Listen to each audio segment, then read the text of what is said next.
Rasulullah itu pernah berkata bahwa bulan Sya'ban itu adalah bulannya Rasulullah.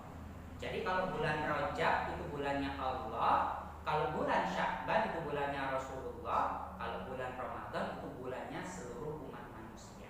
Nah, sekarang kenapa sih kita disunahkan puasa di bulan Sya'ban, terutama ketika malam nisfu Sya'ban? Jadi besok hari Rabu ini, hari Rabu itu kita akan memperingati satu hari yang bernama nisfu Sya'ban, yaitu pertengahan di bulan Sya'ban. Nah, di nisfu Sya'ban itu ternyata Rasulullah selalu berpuasa.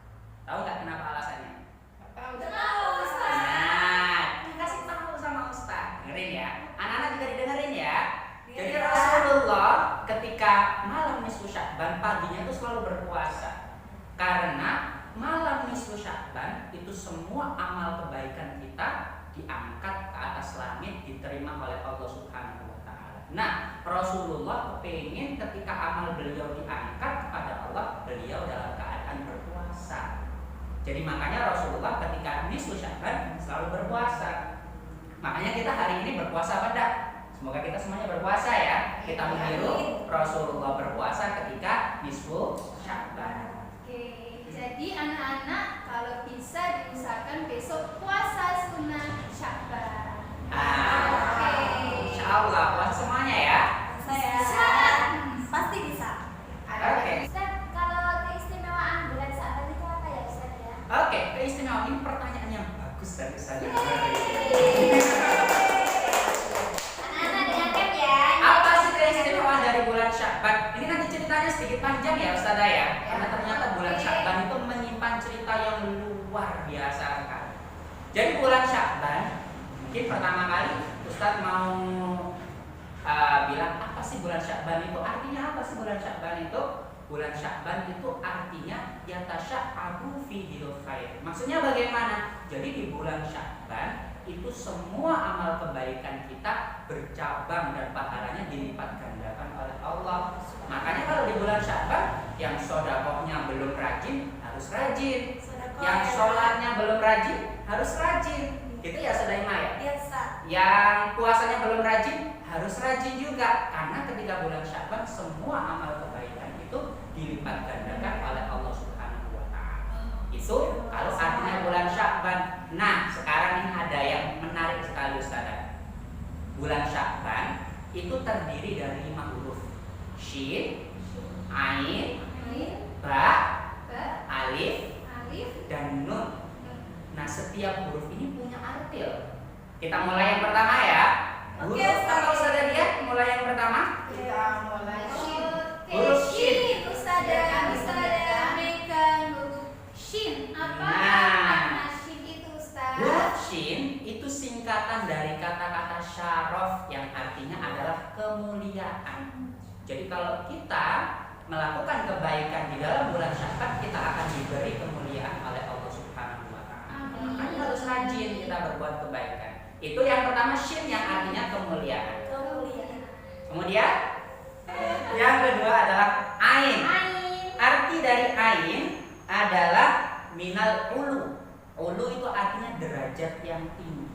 Jadi kalau kita melakukan kebaikan di bulan Sya'ban, kita pasti akan diberikan derajat yang tinggi oleh Allah Subhanahu wa taala. Shin, Ain, kemudian yang ketiga adalah saya ini yang pegang ini, Ba. Ba itu dari kata albirru. Albirru adalah kebaikan. Jadi di dalam bulan Sya'ban itu segala macam kebaikan bakal diberi pahala yang berlipat ganda oleh Allah Subhanahu wa taala. Kalian saudara dia yaitu Oke. Alif. Alif, Shin, Ain, Ba, dan Alif. Alif itu singkatan dari ulfa. Ulfa itu artinya keharmonisan atau ketenangan. Jadi insya Allah kalau kita berbuat kebaikan di bulan Sya'ban, kita akan diberikan ketenangan oleh Allah Subhanahu wa taala. Kemudian yang terakhir, Yang terakhir Ustazah Ima bawakan tuh Nun. Nun. Nun itu Ustazah singkatan dari kata-kata nur. Ayo apanya nur? Nur, bukan sama lain itu ya. Nur artinya adalah cahaya. Jadi kalau kita berbuat kebaikan di bulan Sya'ban, kita akan diberi cahaya oleh Allah Subhanahu wa taala. Itu Sekarang Ustazah Dia, Ustaz, kalau sekarang Ustazah Dia baru tahu atau teman-teman di rumah baru tahu bahwa ini ada nisfu Sya'ban, terus lupa sekarang nggak puasa, kapan bisa puasa lagi selain hari ini? Oh, puasa bebas Ustazah Dia. Jadi semisal, loh Ustaz saya hari ini nggak puasa waktu nisfu Sya'ban, berarti saya nggak puasa dong Ustaz. Loh enggak, bisa puasa di hari lain. Besoknya bisa puasa, lusanya bisa puasa sampai akhir bulan Sya'ban. Jadi boleh puasa kapanpun, yang penting di bulan Sya'ban.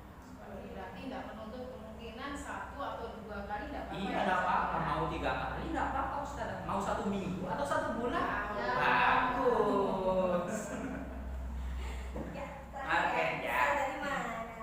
Setelah kita melakukan puasa nisfu Sya'ban, kita tidak lupa amalan apa yang kita baca pada malam nisfu Sya'ban. Diingat-ingat ya anak, ini pertanyaannya Ustazah Rima, amalan yang dibaca ketika nisfu Sya'ban itu apa sih? Ketika malam nisfu Sya'ban berarti Rabu malam ya anak-anak ya. Rabu malam setelah sholat maghrib itu kita dianjurkan untuk membaca Yasin 3 kali. Jadi membaca Yasin 3 kali. Ketika baca Yasin yang pertama kita berdoa agar diberikan umur panjang oleh Allah. Kemudian ketika baca Yasin yang kedua kita meminta doa kepada Allah agar dijauhkan dari bala. Seperti saat ini Ustazah, kita dilanda wabah corona ya. Kita minta kepada Allah semoga dijauhkan dari virus corona. Kemudian ketika baca Yasin yang ketiga, kita dianjurkan untuk meminta doa kepada Allah agar diberikan husnul khotimah ketika meninggal dunia. Amin. Semoga kita semuanya, mama-mama di rumah, anak-anak di rumah, dan semua ustadz-ustadzah diberikan. Oke teman-teman, tadi kita sudah belajar di dalam kelas tentang apa itu nisfu Sya'ban dengan ustadz-ustadzah yang ada di belakang. Kita tetap jaga jarak aman semuanya. Jadi nisfu Sya'ban itu adalah kita diangkat amal kebaikannya, rapotnya dibawa oleh Allah dan dicatat semuanya. Jadi tadi pesannya Ustaz Fadli harus melakukan kebaikan di bulan nisfu Sya'ban. Baik semuanya, satu saran di sini akan pamit. Belajar semangat di rumah, jaga kebersihan, tetap sehat semuanya. Terima kasih.